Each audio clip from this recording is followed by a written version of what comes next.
Bonjour à toutes et à tous dans cette troisième séance, toujours dans le cadre de notre matière marketing de base pour le semestre 3. Nous avons vu la semaine dernière la production et ainsi que le chapitre numéro 1.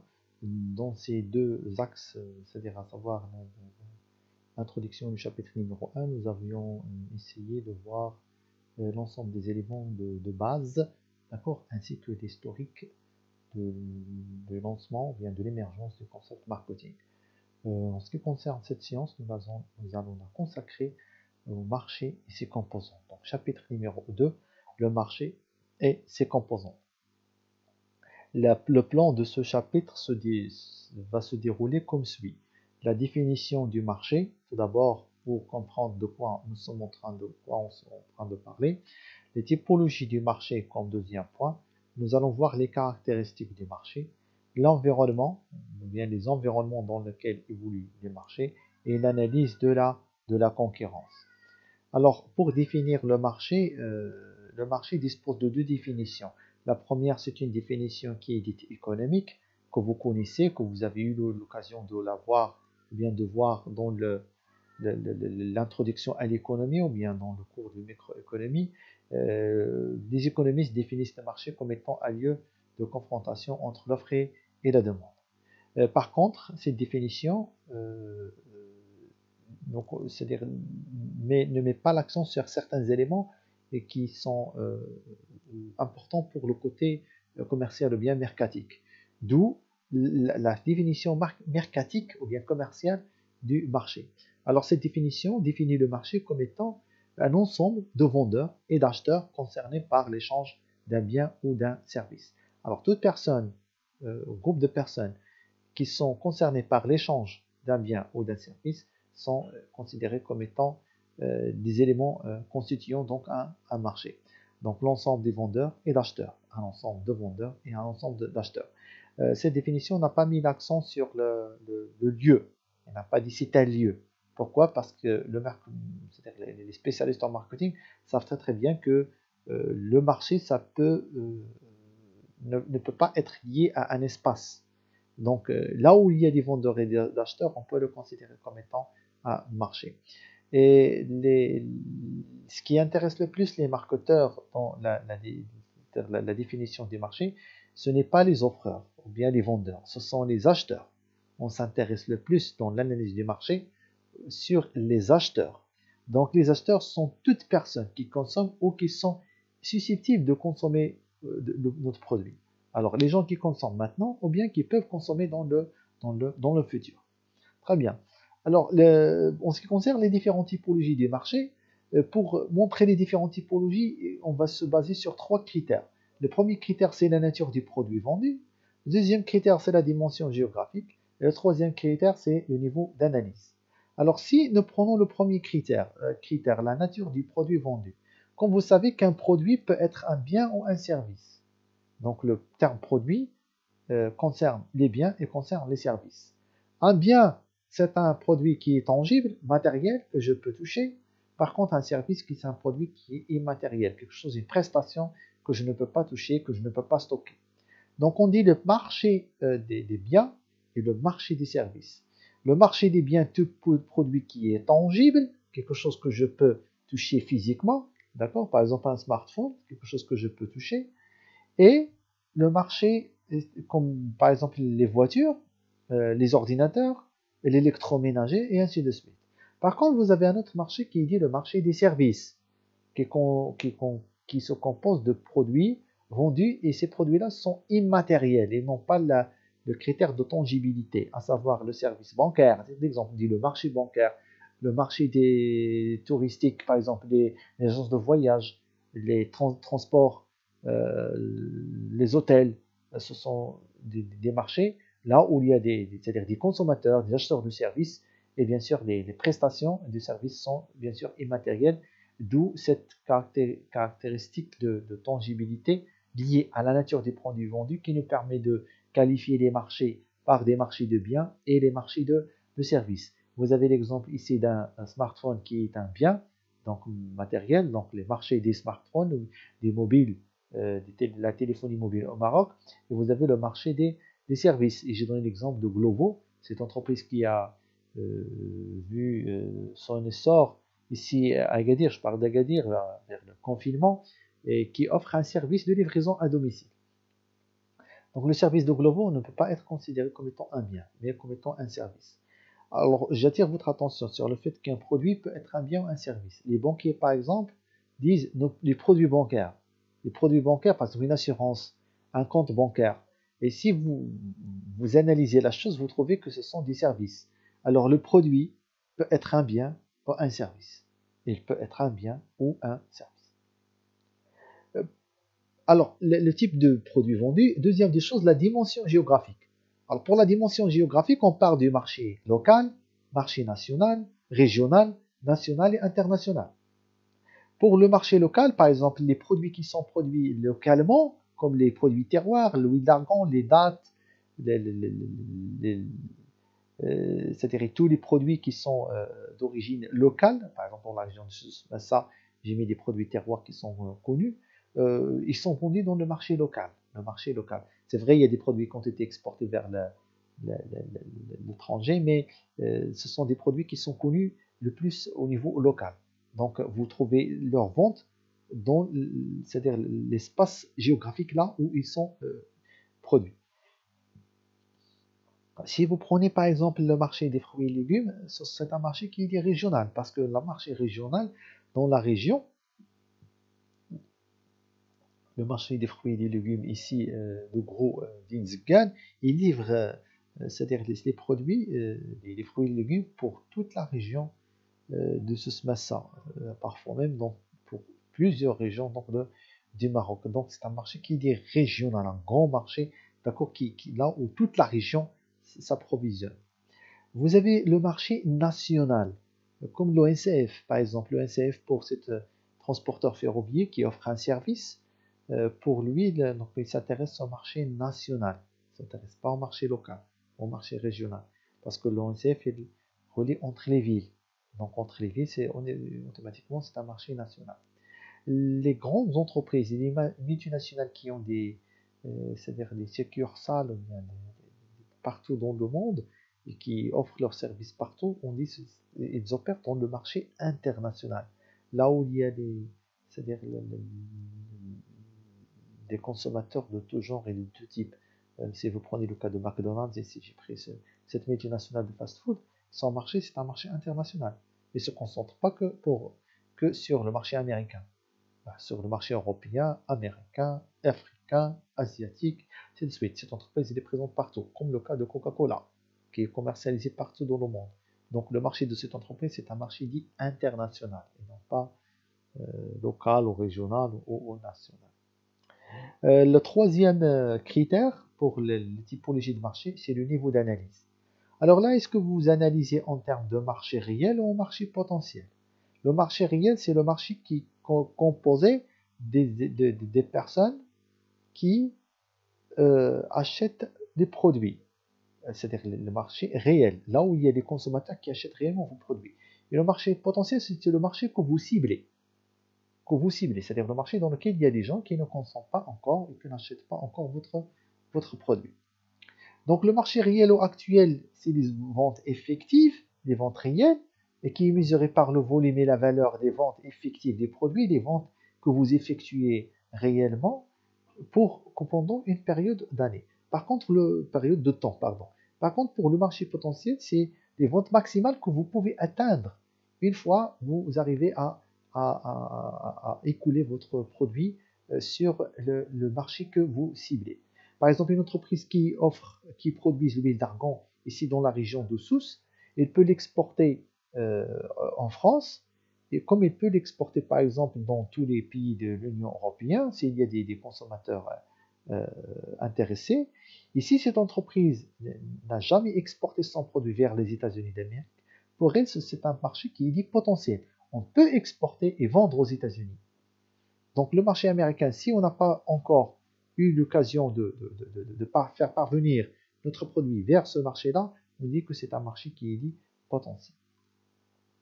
En ce qui concerne les caractéristiques maintenant du marché, donc l'entreprise est amenée à définir avec précision la taille, la structure de marché avant de déterminer sa part de marché.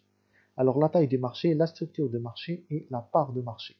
La taille du marché, lorsqu'on parle de la taille, on parle donc du nombre de consommateurs qui sont présents sur ce marché-là. Les marchés ont des tailles qui sont très diverses. Vous avez de gros marchés, de moyens marchés et de petits marchés ou bien des marchés de niche, c'est-à-dire une niche de consommateurs avec c'est-à-dire des, un nombre très limité. Donc les grands marchés, c'est ce qu'on appelle les marchés de masse de produits, là où il y a une grande quantité de produits consommés et de très grands consommateurs, les consommateurs qui achètent et qui consomment quotidiennement ces produits-là, comme les produits de grande consommation, par exemple le lait, le café et les produits agroalimentaires. Ce sont des produits, ou bien, pardon, des marchés de masse. Vous avez les marchés des biens et d'équipements. Aussi, ce sont des grands marchés. L'automobile et l'électroménager, on achète tous les jours. Non pas tous les jours, mais il est acheté par un nombre très élevé de consommateurs. Donc ce sont des marchés de masse aussi, de grands marchés. Des marchés de matières premières, le pétrole. Tout le monde achète du pétrole dans tous les pays. On le consomme dans tous les pays de la planète Terre. Il n'y a aucun pays qui ne fonctionne pas avec du pétrole, c'est-à-dire son économie ne fonctionne pas avec du pétrole. Il n'y a pas de pays qui n'utilisent pas le pétrole. Tous les pays utilisent le pétrole. Donc, c'est un produit qui est très consommé et c'est la première matière, le pétrole, c'est la première matière vendue à l'échelle internationale. Suivi du café, qui prend la deuxième position à l'échelle internationale parmi les produits, les matières les plus consommées au monde. Donc, on consomme le pétrole en grande quantité, la première matière que nous consommons, et la deuxième matière que nous consommons en grande quantité, c'est le café. Pas, bien sûr, selon les statistiques de l'Organisation mondiale du commerce. En ce qui concerne les niches, ce sont des marchés de petite taille protégés par des barrières à l'entrée. C'est des marchés là où on se concentre sur une niche de consommateurs, comme les voitures de luxe, comme par exemple le marché des diamants. Qui achète les diamants? Qui achète les voitures de luxe? C'est les gens qui sont aisés, les gens qui ont les moyens. Donc ils ne s'adressent pas à tout le monde. Des produits qui s'adressent uniquement aux gens qui achètent, c'est-à-dire qui ont les moyens financiers de s'acheter. Le marché des œuvres d'art. D'accord, les œuvres d'art, par exemple les tableaux qui coûtent des millions de dollars, qui les achètent? Ils sont achetés par des riches, d'accord, des gens qui ont vraiment ces moyens. C'est ce qu'on appelle les marchés de niche, les marchés avec une taille de consommateur très limitée, de tout petits marchés. En ce qui concerne les indicateurs qui permettent de mesurer la taille des marchés, vous avez tout d'abord le nombre d'acheteurs, combien de personnes achètent votre produit, les quantités achetées par acheteur, combien vous achetez pendant, c'est-à-dire l'utilisation de ce produit-là, combien vous achetez d'unités, les quantités moyennes par acheteur, qu'on peut obtenir par le fait de diviser les quantités achetées par le nombre d'acheteurs, et les ventes totales aussi dans un marché. Combien y a-t-il de ventes? Est-ce que c'est un marché dans lequel vous pouvez vendre votre produit ou un marché là où vous ne pouvez pas vendre votre produit? Donc ce sont des indicateurs qui permettent de vous donner les caractéristiques du marché. Alors chaque marché, il a des caractéristiques spécifiques. Et l'entreprise, dans le côté marketing, elle cherche à vendre. Alors pour vendre, qu'est-ce qu'on cherche? On cherche à avoir c'est-à-dire on cherche à avoir une catégorie de consommateurs qui peut acheter le produit, qui peut nous permettre de réaliser des bénéfices et garantir une croissance pour notre activité. Si je prends l'exemple du marché chinois, le marché chinois, c'est un marché très promoteur. Pourquoi? Parce que c'est un marché qui contient 1,5 milliard de consommateurs. Donc le nombre d'acheteurs, il est très élevé, 1,5 milliard de consommateurs. C'est les États-Unis, plus l'Union européenne, plus l'Afrique, plus quelques millions. Peut-être ça va vous donner ce 1 milliard et demi. Et tous les pays musulmans, on est 1 milliard dans tous les pays musulmans. D'accord, soit les pays arabes et l'Indonésie, la Malaisie, nous sommes 1 milliard. Vous voyez, donc on n'a même pas la taille de la Chine en termes de nombre donc, de consommateurs.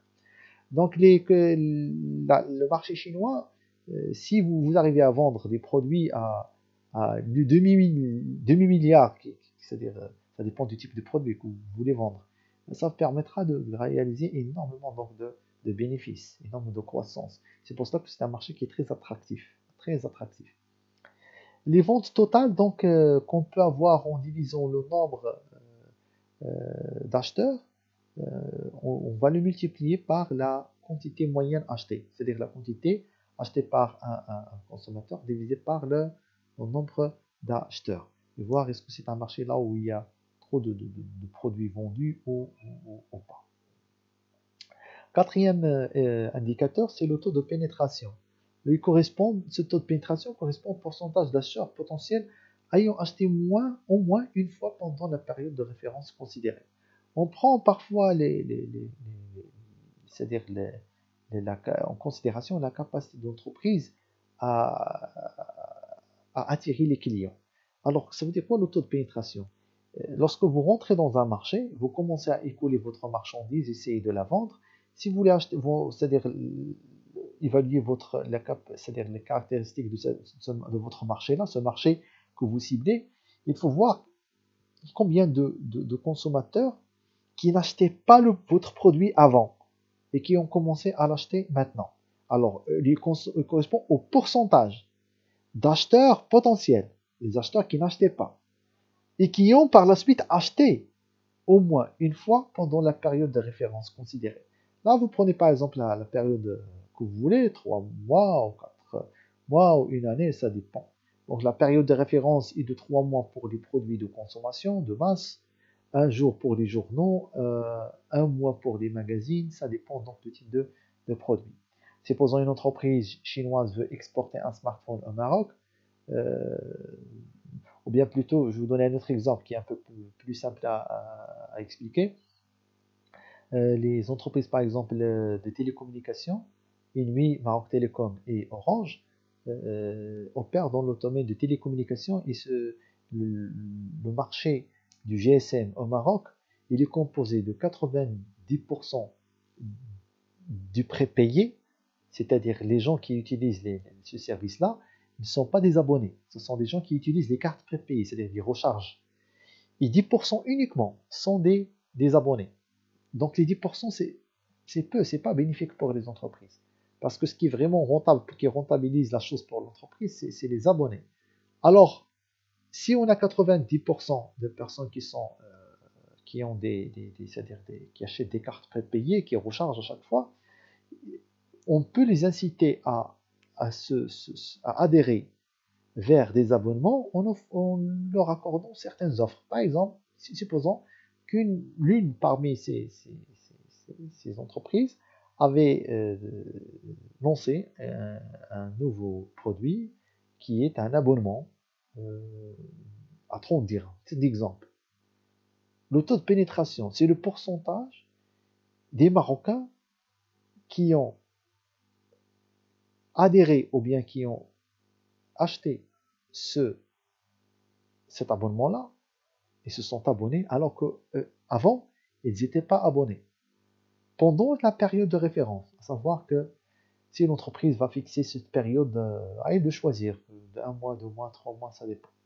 Donc c'est votre capacité à transformer les gens qui n'achetaient pas votre produit pour les transformer à ce qu'ils deviennent vos clients, ce qu'on appelle le taux de pénétration donc, du marché. En ce qui concerne le cinquième point, c'est la taille du marché par consommateur. Donc désigne la valeur de l'ensemble des achats d'un type de produit qu'un consommateur réalise. Donc c'est la valeur de l'ensemble des achats d'un type de produit qu'un consommateur réalise en moyenne durant sa vie. Combien de stylos avez-vous acheté pendant toute votre parcours étudiant ou bien lorsqu'il était élève lorsqu'il était élève jusqu'à ce qu'il est devenu diplômé? Combien de stylos a-t-il utilisé, a-t-il acheté? D'accord? Alors, en moyenne, pendant toute sa vie, c'est ce qu'on appelle la taille de marché par consommateur. C'est le time value. Donc, il y a certaines entreprises qui s'intéressent à ces indicateurs-là pour connaître est-ce que le marché vraiment, est-ce qu'il est bénéfique pour l'entreprise ou pas.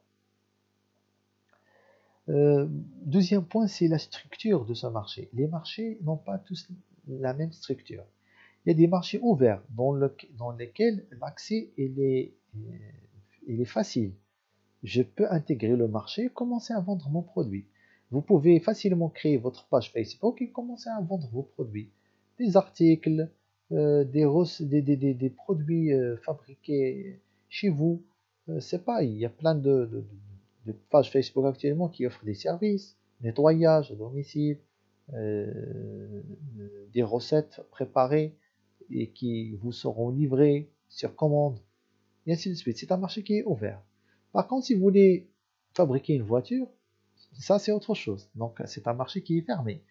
Il vous faut énormément d'investissement, énormément de main-d'œuvre et des études techniques et pas mal de choses. Ce n'est pas évident. Si vous voulez fabriquer un avion, c'est pas aussi simple que ça. Si vous voulez fabriquer, c'est pas des produits technologiques, un smartphone, c'est pas aussi simple que ça. C'est ce qu'on appelle des marchés fermés. Ce sont des marchés qui sont structurés où les concurrents détiennent des positions importantes. Il est généralement difficile d'y rentrer. C'est pas facile parce que ça nécessite énormément un cahier de charges, de respect de loi et des normes, des déclarations à faire et ainsi de suite. Vous avez aussi, à côté du marché ouvert et du marché fermé, le marché fragmenté et le marché concentré. Le marché fragmenté ou atomisé, c'est un marché qui contient plusieurs offreurs, des vendeurs, face à plusieurs acheteurs. Je vous donne un exemple d'une marque de thé, le marché du thé au marque. Si vous voulez acheter un paquet de thé, vous avez des dizaines et des dizaines, si j'ose pas dire des centaines d'offreurs sur le marché, plusieurs marques. Et chaque marque, elle se partage le marché avec des parts relativement modestes. C'est-à-dire chaque marque détient une part de marché qui est toute petite. L'exemple là que j'ai donné dans les diapositives, vous avez les cafés, les marques de café, les parfums, les cosmétiques, les produits cosmétiques, les crèmes et ainsi de suite, les produits de beauté. Il y a plusieurs marques et chaque marque détient une toute petite part de marché. Donc le consommateur se trouve devant une panoplie de produits, d'offres devant lui et bien sûr le choix pour lui ne sera pas facile. À côté du marché fragmenté, le contraire, vous avez les marchés concentrés. Le marché concentré, c'est un marché où il y a parfois un offreur ou deux, pas plus. C'est un nombre qui est très limité d'offreurs face à plusieurs acheteurs. Donc c'est un marché qui est dominé par un faible nombre de marques, un faible nombre d'offreurs, 2, 3, etc. Voire par une seule marque parfois. Comme l'exemple des avions, vous avez Boeing ou Airbus, deux compagnies à l'échelle internationale. Les satellites, vous avez soit les Américains, soit les Européens, soit les Russes, peut-être les deux autres pays, peut-être le Japon, la Chine, je ne sais pas, je n'ai pas vraiment d'informations là-dessus, mais il y a un nombre qui est très illimité d'entreprises qui opèrent dans ce domaine. Les médicaments, les laboratoires qui ont fabriqué les vaccins contre le virus Covid-19 sont au nombre de 5. Vous avez 4, je pense, ou 5 vaccins qui ont été fabriqués. Celui chinois, celui de Pfizer, avec une entreprise, un laboratoire pharmaceutique britannique, les Allemands, les Russes, et je pense un cinquième, ça peut être très bien ça, 4 ou 5. D'accord? Et uniquement, c'est-à-dire que c'est un marché qui est dit concentré. Vous voyez, peu d'entreprises opèrent dans ce domaine et qui maîtrisent son côté technique et la technologie nécessaire. Troisième élément, c'est ce qu'on appelle la part de marché. Lorsque vous dites que vous avez une part de marché, alors cette part de marché, c'est la part des ventes, votre part de vente à l'intérieur du marché. Si vous prenez le marché comme une pizza et vous commencez à le découper en morceaux, chaque entreprise détient, chacun d'entre vous, si vous êtes en train de consommer la pizza entre amis, chacun va prendre un morceau. Alors ces morceaux, c'est votre part de la pizza. La même chose le marché. Le marché, on peut le prendre, le découper en plusieurs parts parce qu'il est constitué de plusieurs des produits, une somme de produits vendus. Donc combien constituent vos produits vendus par rapport aux produits vendus de l'ensemble de vos concurrents? C'est votre part de ce marché-là, tout simplement. Donc pour calculer cette part de marché, vous prenez les ventes que vous réalisez, soit de vos produits ou bien de votre marque, et vous le divisez par la somme le total de toutes les ventes réalisées sur le marché, y compris les vôtres. Vous les multipliez par 100 pour vous donner un pourcentage, si vous voulez avoir un pourcentage. Toutefois, cette part de marché, elle est scindée en deux parties. Vous avez deux types plutôt. Vous avez la part de marché en volume et la part de marché en valeur. Alors la part de marché en volume, il permet de calculer la part de marché en termes de quantité de produits vendus par l'entreprise par rapport à la somme des produits qui sont vendus sur le marché. Et la part de marché en valeur, c'est votre chiffre d'affaires par rapport au chiffre d'affaires réalisé sur l'ensemble du marché. Donc vous prenez votre chiffre d'affaires et vous le divisez par l'ensemble, la somme des chiffres d'affaires réalisés par les entreprises. Alors le vôtre plus celui des autres entreprises pour le même produit. Et vous aurez votre part de marché en valeur. Bien sûr, si vous voulez avoir ces parts de marché en volume et en valeur, en pourcentage, il faut multiplier ce rapport par 100. Dernier point, c'est le quatrième point, c'est ce qui concerne l'analyse de la concurrence. Au sein du marché, il y a des concurrents, il y a des acheteurs et des offreurs, des vendeurs. Et ces vendeurs-là sont des concurrents. Chaque entreprise se concurrence avec les autres offreurs, les autres entreprises qui offrent les produits sur le marché. Et cette concurrence, elle peut être soit des concurrences directes, soit une concurrence indirecte. Une concurrence directe, c'est lorsque vous offrez avec cette entreprise-là le même type de produit et vous destinez ou bien vous s'adressez à la même catégorie du produit, pardon, du client. Par contre, si vous avez des produits qui sont substituables, vous êtes dans ce qu'on appelle une concurrence indirecte. Alors, tout d'abord, avec la concurrence directe, vous avez des exemples ici de Coca-Cola et Pepsi. Coca-Cola et Pepsi sont des concurrents directs. Je prends ici comme le cas par exemple ici de Maroc, Maroc Télécom et Inouï et Orange. Ce sont des concurrents directs. Alors toutes les entreprises qui offrent le même produit, ce sont des entreprises qui s'adressent à la même clientèle, ce sont des concurrents directs. Par contre, si j'ai des produits qui peuvent être substitués, alors les entreprises qui offrent les produits substituables rentrent en concurrence indirecte avec les autres entreprises. Par exemple, si je suis une entreprise, par exemple Nescafé, Nescafé rentre en concurrence avec les autres marques de thé. Pourquoi? Parce que les produits sont substituables. Et cette concurrence, elle n'est pas directe. C'est une marque de concurrence qui est indirecte. Pourquoi? Parce que les entreprises fabriquent des produits substituables. Substituables, complètement substituables. Je peux substituer le thé par le café ou le café par le thé, comme je peux substituer peut-être un jus par l'eau conditionnée, si vous voulez, ainsi de suite. Alors là où il y a de la substitution entre produits, alors ces entreprises-là, même si, c'est-à-dire parfois ne sont pas dans le même domaine d'activité, rentrent en concurrence indirecte. Je vous donne un exemple de la concurrence indirecte. Par exemple, en France, le TGV français rentre en concurrence indirecte avec la Air France au niveau local. Pourquoi? Parce qu'en fait, le TGV, il est rapide, il est moins cher que l'avion et il rentre en concurrence. Je vous donne cet exemple-là, on va le calquer sur le Maroc pour que vous puissiez comprendre.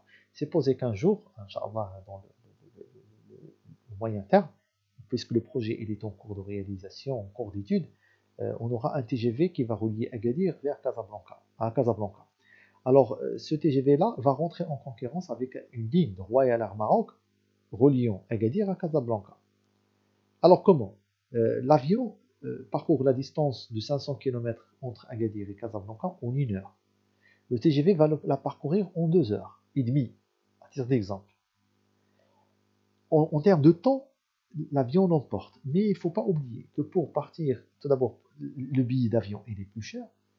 Et pour partir prendre l'avion, il vous faut parcourir peut-être depuis chez vous vers l'aéroport 45 minutes minimum, être minimum à 1 heure ou moins avant le décollage, avoir 1 heure de trajet, et par la suite sortir de l'aéroport et prendre vos bagages et partir là où vous habitez, où vous voulez partir, dans la ville de Casablanca, cela va vous prendre peut-être 1 heure et demie jusqu'à 2 heures. Donc vous allez tomber peut-être dans un laps de temps de 5 heures entre une fois que vous êtes sorti de chez vous jusqu'à ce que vous êtes arrivé vers là où vous voulez partir à Casablanca. Si vous prenez le TGV, c'est-à-dire la gare de TGV n'est pas toujours loin de la ville comme les cas des aéroports. Le prix n'est pas le même, il est beaucoup moins cher. Et le TGV parcourir 2 heures et demie de trajet, vous n'êtes pas obligé de partir à la gare 1 heure d'avance. Une fois que vous allez arriver à Casablanca, vous allez arriver à Casa Voyageurs au centre-ville. Donc pour partir, prendre un petit taxi, partir là où vous voulez partir, ça ne va pas vous prendre beaucoup de temps. La sortie de la gare ne prend pas beaucoup de temps. Ce qui va vous consommer peut-être, si par avion vous allez consommer un laps de temps de peut-être de 5 heures, dans le tout, pour le TGV, vous allez consommer que peut-être 4 heures ou 3 heures et demie. Donc vous gagnez 1 heure et demie et le prix n'est pas cher. Donc cette concurrence est dite indirecte.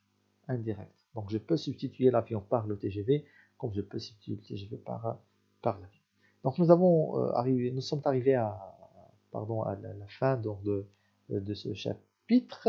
Donc c'était le dernier point. Je vous remercie pour votre attention et à la semaine prochaine.